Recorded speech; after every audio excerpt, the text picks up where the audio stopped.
بسم اللہ الرحمن الرحیم۔ السلام علیکم ورحمۃ اللہ وبرکاتہ۔ آج ہم اکابر صحابہ و صحابیات کے سلسلے میں جس شخصیت کا ذکر کرنے جا رہے ہیں وہ ہیں حضرت سلمان فارسی رضی اللہ تعالی عنہ۔ حضور صلی اللہ علیہ وسلم نے فرمایا سلمان ہمارے اہل بیت میں سے ہے۔ یہ ایک ایسے عظیم شخص کی داستان ہے جو حقیقی منزل کو حاصل کرنے کے لیے ہمیشہ کوشاں اور سبحانہ و تعالی کی تلاش میں مسلسل سرگرداں رہا ہے۔ حضرت سلمان فارسی رضی اللہ عنہ کی کہانی ہم آپ کو انہی کی زبانی سناتے ہیں۔ یقیناً جس طرح وہ اپنی آپ بیتی عمدہ اسلوب میں بیان کرتے ہیں کوئی دوسرا تو یہ انداز نہیں اپنا سکتا۔ بلا شبہ اس سلسلے میں جس طرح ان کے اپنے احساسات نازک اور انداز بیان صداقت و حقیقت پہ مبنی ہو سکتا ہے، کوئی بھی دوسرا یہ حق ادا نہیں کر سکتا۔ حضرت سلمان فارسی فرماتے ہیں کہ میں اصفہان کے علاقہ کا ایک پرشین مسلم نوجوان تھا جس بستی میں ہم رہائش پذیر تھے، وہ جی نام سے مشہور تھی۔ میرا باپ اس بستی کا سردار تھا اور وہ تمام بستی والوں میں زیادہ مالدار اور رعب و دبدبہ کا مالک تھا۔ پیدائش کے دن سے میرے ساتھ اسے دنیا کی ہر چیز سے زیادہ پیار تھا۔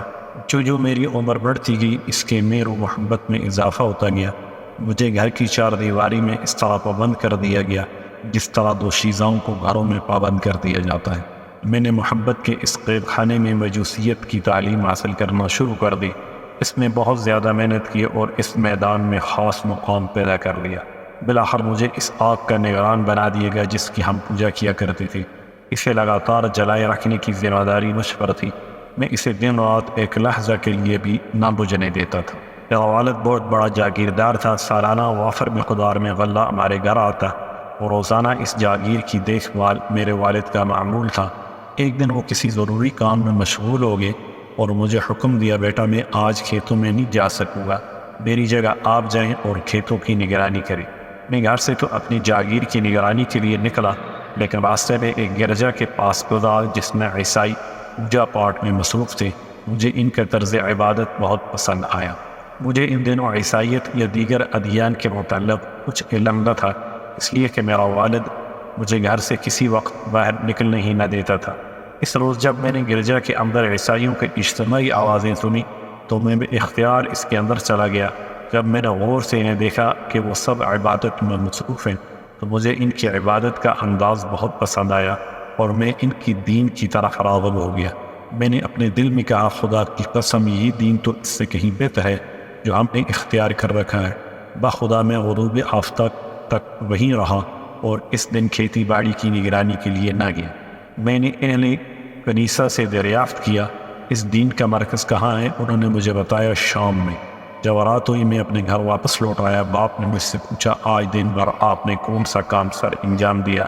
میں نے عرض کیا ابا جان آج کھیتوں کی طرف جاتے ہوئے میرا کنیسہ کے پاس سے گزر ہوا، میں نے دیکھا کچھ لوگ اندر عبادت میں مصروف ہیں۔ مجھے ان کی عبادت کا انداز بہت پسند آیا۔ شام تک میں انہی کے پاس بیٹھا رہا۔ میرا باپ یہ باتیں سن کر گھبرا گیا اور اس نے اپنا دل پکڑ کر کہا بیٹا اس دین میں کوئی خیر و بھلائی نہیں، تیرے آباء و اجداد کا دین اس سے کہیں بہتر ہے۔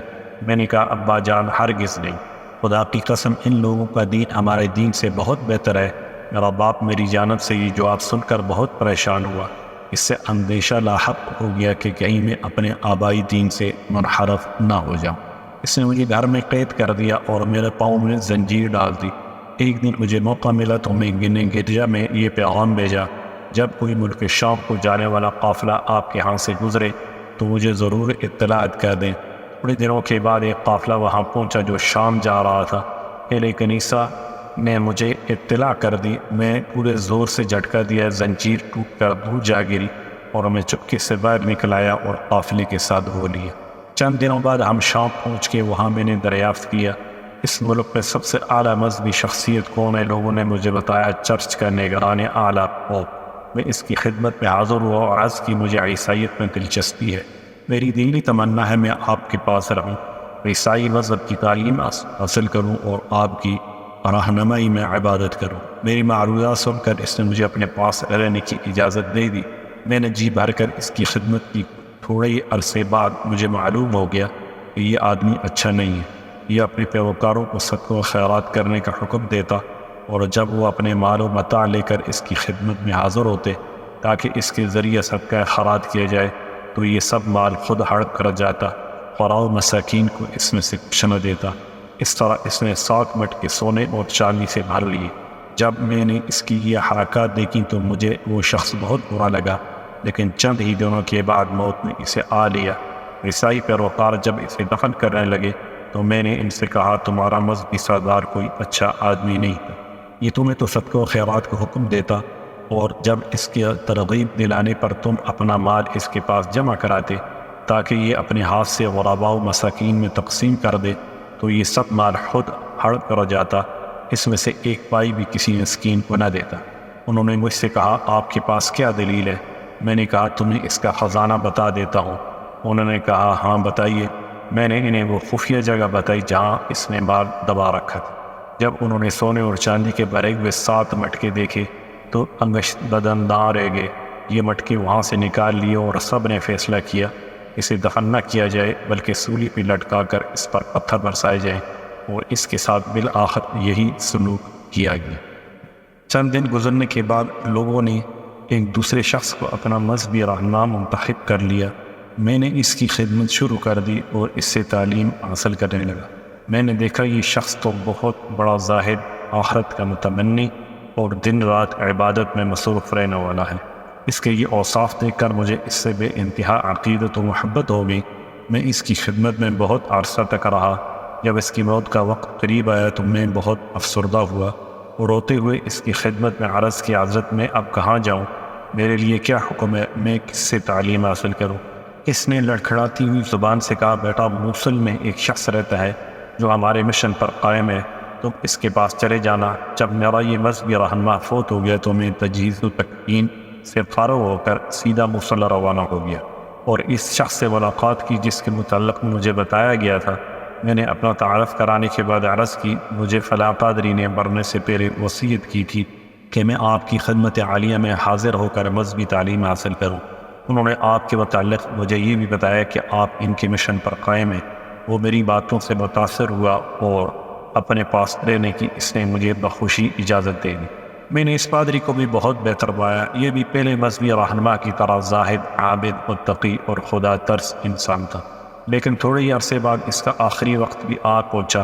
میں نے افسردہ ہو کر کپ کپاتے ہونٹوں سے عرض کی، حضرت آپ جانتے ہیں کہ میں کس تلاش میں گھر سے نکلا ہوں؟ کیوں میں نے ناز و نعم کی زندگی کو خیرآباد کہا ہے؟ کیوں میں نے پھولوں کی سیج چھوڑ کر خاردار وادی میں قدم رکھا ہے؟ حضور، اب میرے لیے کیا حکم ہے؟ میں کدھر جاؤں؟ کہاں کا رخ کروں؟ کسے اپنا رہنما بناؤں؟ کس سے یہ مذہبی تعلیم حاصل کروں؟ اس نے میری معصومانہ حالت دیکھ کر کپکواتے ہونٹوں اور لڑکھڑاتی ہوئی زبان سے ارشاد فرمایا، بیٹا، نصیباً نامی بستی میں فلاں شخص کے پاس چلے جاؤ، وہ ہمارے مشن پر قائم ہے، اسے میرا سلام کہنا اور بتانا کہ میں نے تمہیں اس کے پاس بھیجا ہے۔ جب اسے بھی لحد میں اتار دیا گیا تو میں سیدھا اس مذہبی رہنما کے پاس پہنچ گیا جو بستی میں رہتا تھا۔ میں نے اپنا تعارف کرانے کے بعد اپنے سابقہ مذہبی رہنما کا سلام پیش کیا اور پیغام بھی دیا۔ انہوں نے مجھے آپ کی خدمت میں بھیجا ہے۔ میں مذہبی تعلیم حاصل کرنے کا متمنی ہوں اور کامل استاد کی تلاش میں آپ کے پاس پہنچا ہوں۔ اس نے میری باتیں سن کر بڑی مسرت کا اظہار فرمایا اور حصول تعلیم کے لیے اپنے پاس رہنے کی اجازت بھی دے دی۔ یہ بھی پہلے دونوں کی طرح بڑا زاہد، عابد، متقی اور خدا ترس انسان تھا، لیکن خدا کا کرنا ایسا ہوا کہ اسے بھی اجل نے زیادہ مہلت نہ دی۔ جب اس کی موت کا وقت قریب آیا تو میں نے افسردگی کے عالم میں اس کے سرانے بیٹھ کر عرض کی، حضرت آپ میری تمنا کو جانتے ہیں، اب میرے لیے کیا حکم ہے؟ اپنے درد کا حال کسے سناؤں؟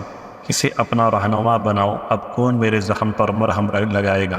اس نے میری کیفیت دیکھ کر بڑے ہی شفیقانہ انداز میں کہا، بیٹا، عموریہ بستی میں فلاں شخص کے پاس چلے جاؤ، وہ ہمارے مشن پر قائم ہے۔ تجہیز و تکفین سے فارغ ہو کر میں اس سے ملا۔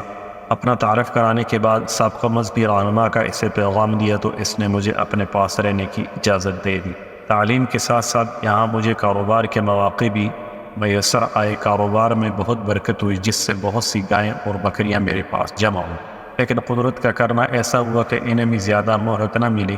جب موت کا وقت قریب آیا تو میں نے حسب معمول عرض کی، حضرت اب میرے لیے کیا حکم ہے؟ اس نے مجھے یہ بات بتائی۔ کہنے لگا، اللہ کی قسم، اور روئے زمین پہ اب کوئی ایسا شخص باقی نہیں رہا جو ہمارے مشن پر قائم ہے۔ لیکن سرزمین عرب میں ایک نبی مبعوث ہونے والا ہے جو دین ابراہیمی لے کر آئے گا، پھر وہ اپنے وطن سے ایک ایسے علاقے کی طرف ہجرت کرے گا جہاں سیاہ خشک پتھروں کے درمیان کھجوروں کے باغات ہوں گے۔ اس کی چند ایک واضح نشانیاں بھی ہوں گی۔ وہ ہدیہ تو کھا لے گا لیکن صدقہ کی چیز نہیں کھائے گا، اور اس کے کندھوں کے درمیان مہر نبوت ہوگی۔ اگر آپ وہاں جانے کی استطاعت رکھتے ہوں تو میری نصیحت ہے ضرور جائیں اور ان سے ضرور ملیں۔ اس مذہبی رہنما کی وفات کے بعد میں بہت عرصہ تک عموریہ بستی میں رہا۔ ایک مرتبہ قبیلہ بنو کلب کے عرب تاجر یہاں سے گزرے۔ میں نے ان سے کہا اگر تم مجھے اپنے ساتھ لے جاؤ تو میں اس کے عوض یہ سب گائیں اور بکریاں تمہیں دے دوں گا۔ انہوں نے کہا ہمیں یہ سودا منظور ہے۔ میں نے سارا مال ان کے حوالے کر دیا اور انہوں نے مجھے اپنے ساتھ سوار کر لیا۔ جب ہم وادی قرآن میں پہنچے انہوں نے میرے ساتھ دھوکہ کیا اور مجھے ایک یہودی کے ہاتھ فروخت کر دیا۔ مجھے مجبوراً اس کی غلامی میں رہنا پڑا، لیکن کچھ عرصہ کے بعد بنو قریظہ میں سے اس کا چچا زاد بھائی ملنے کے لیے آیا اور اس نے مجھے خرید لیا اور اپنے ساتھ یثرب لے گیا۔ وہاں میں نے کھجوروں کے وہ باغات دیکھے جو عموریہ کے پادری نے مجھے بتائے تھے۔ میں نے سوچ لیا کہ یہی میری آخری منزل ہے۔ میں یہاں غلامی کے دن گزارنے لگا، دن بھر ان کا کام کرتا اور زندہ رہنے کے لیے معمولی سا 2 وقت کا کھانا مل جاتا۔ یوں ہی میری زندگی کے دن گزرنے لگے۔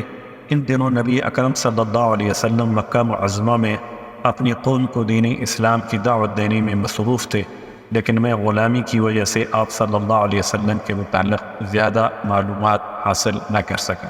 تھوڑے ہی عرصے بعد رسول اکرم صلی اللہ علیہ وسلم ہجرت کر کے یثرب پہنچ گئے۔ میں اس وقت کھجور کی چوٹی پر کام میں مصروف تھا۔ میرے آقا نیچے کھجور کے درخت کے پاس بیٹھا ہوا تھا۔ اس کا چچا زاد بھائی دوڑتا ہوا آیا، سانس پھولا ہوا تھا، گھبراہٹ کے عالم میں کہنے لگا خدا بنو قیلہ کو تباہ کرے، وہ آج قبا میں اس شخص کے استقبال کے لیے جا رہے ہیں جو مکہ سے ہجرت کر کے آ رہا ہے اور اس کا دعویٰ ہے کہ میں نبی ہوں۔ میں نے جب کھجور کی چوٹی پہ اس کی بات سنی تو میرے بدن میں کپ کپی طاری ہو گئی۔ مجھے خطرہ لاحق ہوا کہیں میں نیچے ہی نہ گر جاؤں۔ میں جلدی سے نیچے اترا اور بے خودی میں آنے والے شخص سے کہا خدا کے لیے آپ مجھے دوبارہ بتائیے کیا خبر ہے۔ میری یہ حالت دیکھ کر میرے آقا کو غصہ آیا اور اس نے مجھے تابڑ توڑ مکے رسید کرنے شروع کر دیے اور بڑبڑایا کہ تجھے اس سے کیا، چل تو اپنا کام کر۔ جب شام کا وقت ہوا تو میں نے کھجوروں کا تھیلا بغل میں لیا اور تلاش کرتے کرتے وہاں پہنچ گیا جہاں رسول اکرم صلی اللہ علیہ وسلم جلوہ افروز ہوتے تھے۔ میں آپ صلی اللہ علیہ وسلم کی خدمت میں حاضر و عرض کی۔ مجھے یہ پتہ چلا ہے کہ آپ صلی اللہ علیہ وسلم ایک صالح اور خدا ترس انسان ہے۔ آپ صلی اللہ علیہ وسلم کے ہمراہ کچھ مسافر ساتھی بھی ہیں۔ یہ میرے پاس صدقہ کی کھجوریں ہیں، یہ میں آپ صلی اللہ علیہ وسلم کی خدمت میں پیش کرنے کے لیے حاضر ہوا ہوں۔ آپ صلی اللہ علیہ وسلم نے وہ کھجوریں لی اور اپنے ساتھیوں سے ارشاد فرمایا یہ کھجوریں کھا لو، اور اپنا ہاتھ روک لیا۔ آپ صلی اللہ علیہ وسلم نے اس میں سے کوئی کھجور نہ کھائی۔ میں نے اپنے دل میں کہا یہ ایک نشانی پوری ہوئی۔ پھر میں واپس آ گیا، دوسرے دن اور کھجوریں لی اور آپ صلی اللہ علیہ وسلم کے پاس حاضر ہو گیا اور عرض کی چونکہ آپ صلی اللہ علیہ وسلم صدقہ نہیں کھاتے اس لیے یہ بطور تحفہ کچھ کھجوریں آپ صلی اللہ علیہ وسلم کی خدمت میں پیش کرتا ہوں۔ آپ صلی اللہ علیہ وسلم نے تحفہ قبول کیا، خود بھی یہ کھجوریں کھائیں اور اپنے صحابہ کو بھی کھلائیں۔ میں نے دل میں سوچا یہ دوسری نشانی پوری ہوئی۔ پھر میں تیسری مرتبہ رسول اللہ صلی اللہ علیہ وسلم کی خدمت میں حاضر ہوا۔ اس دفعہ آپ جنت البقیع میں اپنے ایک صحابی کی تدفین کے سلسلے میں تشریف فرما تھے۔ اس وقت آپ نے 2 چادریں زیب تن کی ہوئی تھیں۔ میں نے سلام عرض کی۔ میں آپ صلی اللہ علیہ وسلم کی مہر نبوت دیکھنے کی کوشش میں تھا جو عموریہ کے پادری نے مجھے بتائی تھی۔ نبی اکرم صلی اللہ علیہ وسلم نے جب مجھے دیکھا تو آپ ہانپ کے کہ میں کیا چاہتا ہوں۔ آپ صلی اللہ علیہ وسلم نے اپنی چادر مبارک کندھوں سے نیچے سرکا دی۔ میں نے مہر نبوت دیکھی تو پہچان گیا۔ میں اسے چومنے کے لیے جھکا اور زارو قطار رونا شروع کر دیا۔ رسول اللہ صلی اللہ علیہ وسلم نے جب میری یہ حالت دیکھی تو شفقت سے مجھے تھپکی دی اور اپنے پاس بٹھا کر فرمایا کیا بات ہے، کیوں روتے ہو؟ میں نے اپنی پوری درد بری داستان آپ صلی اللہ علیہ وسلم کو سنائی اور آپ صلی اللہ علیہ وسلم نے اسے بڑی دلچسپی سے سنا اور مجھے فرمایا کہ ان ساتھیوں کو بھی یہ داستان سنائے۔ میں نے اپنی تمام داستان سنائی۔ وہ سن کر بہت خوش ہوئے کہ میں نے بڑی محنت کے بعد اپنی اصلی منزل کو پا لیا۔ سلام و حضرت سلمان فارسی پر جس دن وہ حق کی تلاش کے لیے گھر سے نکلے۔ سلام و سلام سلمان فارسی پر جس دن انہوں نے حق کو پہچان لیا اور پختہ یقین کے ساتھ ایمان لے آئے۔ سلام ہو حضرت سلمان فارسی پر جس دن آپ فوت ہوئے اور جس دن انہیں زندہ اٹھایا جائے گا۔ السلام علیکم ورحمۃ اللہ وبرکاتہ۔